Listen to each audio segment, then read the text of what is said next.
Alrighty, hi everyone. I'm reading Horrorstör by Grady Hendrix.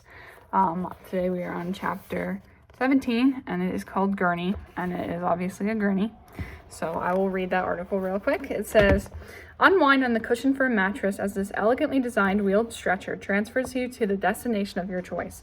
Whether it's a fast-paced trip to an urgent care center or a more leisurely cruise to the coroner's office, Gurney delivers you in style and comfort. All right. And the chapter begins. The great gout of water slammed Amy to the sidewalk and then sent her spinning helplessly across the concrete, over the curb, and onto the rough asphalt of the parking lot. Still the water kept coming, pouring out of the store in a massive sideways geyser, a foamy white cataclysm full of squealing rats. One of the creatures smacked into Amy's chest before the current carried it away. She tried to stand in the spray, but was instantly knocked back down. Crawling, spitting up water, her knees torn and bloodied, her palms raw hamburger, she managed to drag herself out and collapse on her side, and then she closed her eyes. Ma'am, are you all right? Twisting her head, Amy looked around for Basil. She spotted him closer to the entrance, surrounded by a trio of firefighters. They were already checking his vitals, asking him questions. Ma'am, can you hear me? Amy tried to sit up. A very young officer from the Cuyahoga County Sheriff's Department was standing over her. He looked all of 14 years old. She staggered to her feet, his hand on her elbow, then put her arms around the cop and held on to him for dear life while huge, racking sobs tore themselves out of her body. I need an EMT, he shouted back over his shoulder, then more quietly to Amy. You've cut your head. She touched her fingertips to her forehead and felt a bruised flap of skin hanging loose. When she brought her hand away, her fingertips were gray and sticky. The orange parking lot lights leached her blood of color, and she stared at it, fascinated. Without a goal, without the urgent need to escape from Orsk, she was in a daze. A paramedic who looked like a linebacker took her from the cop and guided her to the back of an ambulance. It was bright and white, and when he sat her on the rear bumper, she didn't even want to leave its sane modern light. What's your name, miss? He asked. Amy? He aimed a tiny flashlight at her pupils. Do you know what day it is, Amy? The day after yesterday? He smiled. Can we assume you don't have a horrible brain injury? Amy shook her head and tried to smile. Don't. The paramedic said, try not to move. I'm going to take care of you until we get to the ER. That sounded good to her. The paramedic popped a thermometer into her ear and checked the reading, then unwrapped a silver space blanket and hung it over her shoulders to stop the shaking. When Amy tried to stand again, he put a hand on her shoulder and coaxed her down. Just a few minutes, he said. Then he pulled on a light blue latex glove and went to work on her head. Cops were stringing yellow tape across the front of the store. Fire trucks were parked at dramatic angles, and firefighters were pressed up to the glass storefront, peering inside. Behind the emergency vehicles, a legion of cars had pulled up, and people were everywhere, yelling into their cell phones, holding them up to take pictures, sitting in open driver's side doors, and delivering bad news to someone on the other end of the phone. A gaggle of cops squealed and started dancing a jig as a horde of waterlogged rats ran over their feet. There you are, Amy! Thank God you're all right. At the sound of her name, Amy turned dully toward the speaker. Pat, the store's general manager, was jogging over in a Van Halen t-shirt and sweatpants. Is she okay? He asked the paramedic. So far, so good, the paramedic said, snipping off the last bit of bandage. A couple of stitches at the ER. Keep her warm. She should be fine. Thank God, Pat said, turning to Amy. You look like you might be in shock. Are you in shock? Are you all right? Is she all right? No, Amy said. What happened here? Pat asked. This is crazy. Amy looked at the flooded store, still gushing water across the parking lot. Here and there, among the cops and the firefighters, were men and women in windbreakers and sports coats shouting to one another and speaking into cell phones. One was awkwardly trying to compose an email on a laptop while balancing it in one hand. Amy knew these people had to be the Orsk consultant team. They had arrived right on schedule. Amy looked down at her filthy clothes, her shredded Chuck Taylors, her torn jeans. I don't know, she finally said to Pat. Is Basil okay? His arm's broken and he needs a hospital, but yes, he's going to be all right. Have you seen the others? Others? Pat blinked. There were others? Matt and Trinity and Ruth Ann. They were all with us.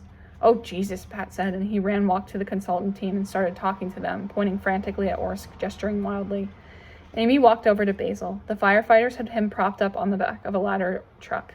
His face was waxy. Bruises were starting to appear, pushing their way through the tight, shiny flesh of his cheekbones. He smiled at Amy, splitting open a wound on his lip. Fresh blood glinted in the lights. Ow, he said. Your head. They didn't make it out, Amy said. I'd hoped they'd find a way, but it's just us. The smile fell from Basil's face and he stood up, wincing at the pain in his arm. Son, a firefighter said, you need to sit down before you fall down. Basil ignored him, and he and Amy walked away from the truck. What's Pat doing? Basil asked. What can he do? They'll find their bodies inside after it drains, Amy said. All the relief she felt at having escaped turned to ashes in her mouth. They might not, Basil said. We don't know what happened in there. I do, Amy said. There was a prison here, and we built a new prison on its ruins, and all the old prisoners came out to give it a try. Basil kept staring up at the store, and then he nodded. Yeah, he said, that sounds about right. There was a commotion in the parking lot, and Amy and Basil turned. A van from 19 Action News was racing across the asphalt, making a beeline for the store. A couple of cops dashed over to intercept it. The consultants from Orsk Regional were retreating to their rental cars. How are they going to explain this? Amy asked. They'll figure out something they can live with, Basil said. Pat's already mentioned the building contractor twice. There will probably be an epic lawsuit. What about you? Are they going to blame you? I blame me, he said. I brought all of you here to save my stupid job. Maybe not Matt and Trinity, but I was still senior supervisor on site. I was the one who was responsible. I'm the one who got everyone killed. That's not true, Amy said. Hey, guys! Pat was snapping his fingers at them as he came over, holding out his cell phone. What is this? Is it one of your people? On screen was a one-word text message, help. Amy recognized the number immediately. It's Matt, she said. Call him back. Pat dialed the number. It rang 3 times and went to voicemail. Amy snatched the phone and thumbed a reply. Where are you? The 3 of them stared at the tiny screen for nearly a minute until the phone buzzed back its reply. Help. He's still alive, Amy said. Matt's still alive. Pat grabbed the phone and went running off to share the news. What's going to happen to him? Amy asked Basil. I don't know, Basil said. I guess his battery will run out eventually. The realization settled over them like a shroud. The silence was broken by the return of the medic. Miss, we need to head to the ER now, he said. If your friends are still in the store, the firefighters will find them. No, they won't, Amy said. She and Basil turned and followed the paramedic back to the ambulance. Pat came scrambling after them as the other members of the consultant team watched from a distance. Look, guys, he began. Hold up. Can we have a minute? He said to the paramedic. The paramedic nodded and stepped back a few feet. Pat turned to Amy and Basil. I know you've both had a terrible experience, and I want to extend my deepest apologies on behalf of Orsk. I also want to assure you guys that whatever happened in there tonight, no one's looking to assign any blame to employees or management. All our losses are covered, okay? Basil, you understand me? Thank you, Basil said. Orsk is a family, Pat said. We take care of one another. The consultant team wants you to know this isn't the end of your journey with Orsk. In fact, it's only the beginning. There are 2 openings, good openings, at the regional office. It's in Pennsylvania, but they pay for relocation, and either one of you would be a great fit. Or both of you. We're getting promotions? Basil asked.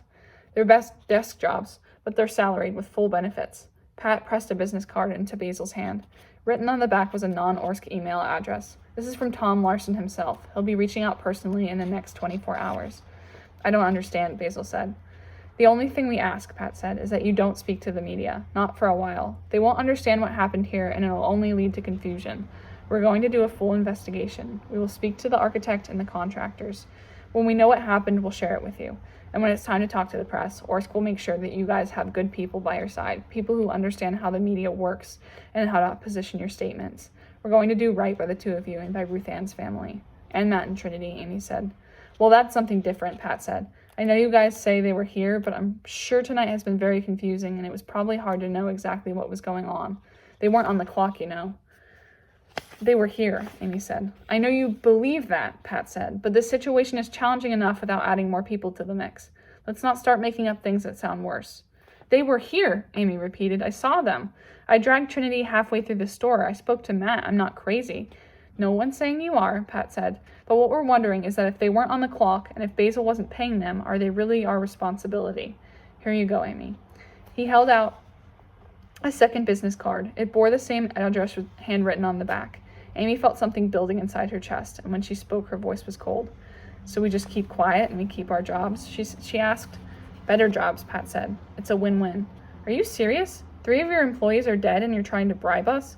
Amy knocked the business card away. You can keep your better jobs, Pat. We'd rather pick up cans by the side of the road than work another day for Orsk. Right, Basil? I know you're upset, Pat began. Upset? Amy's voice was loud. The anchor woman with the news crew heard her, grabbed her cameraman, and tried to jockey around the line of cops to get closer. The Orsk consultants looked alarmed.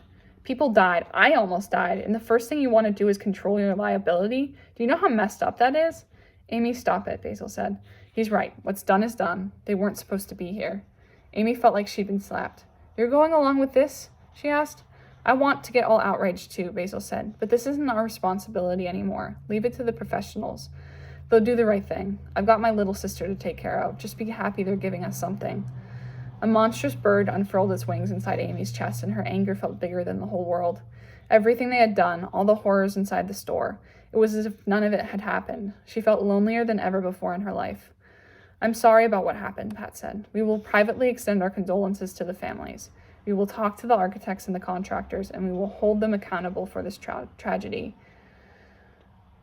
We will work something out so that everyone's protected. You and Basil cannot blame yourselves for this turn of events. Matt and Trinity and Ruth Ann were not your responsibility. Amy swung at his head. She'd never hit another person before, and the result was something between a slap and a punch, surprising Pat more than hurting him. You asshole, she shouted. That's exactly what they were. And that is the end of chapter 17.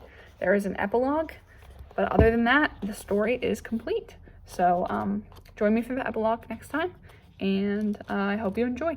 Thanks. Bye.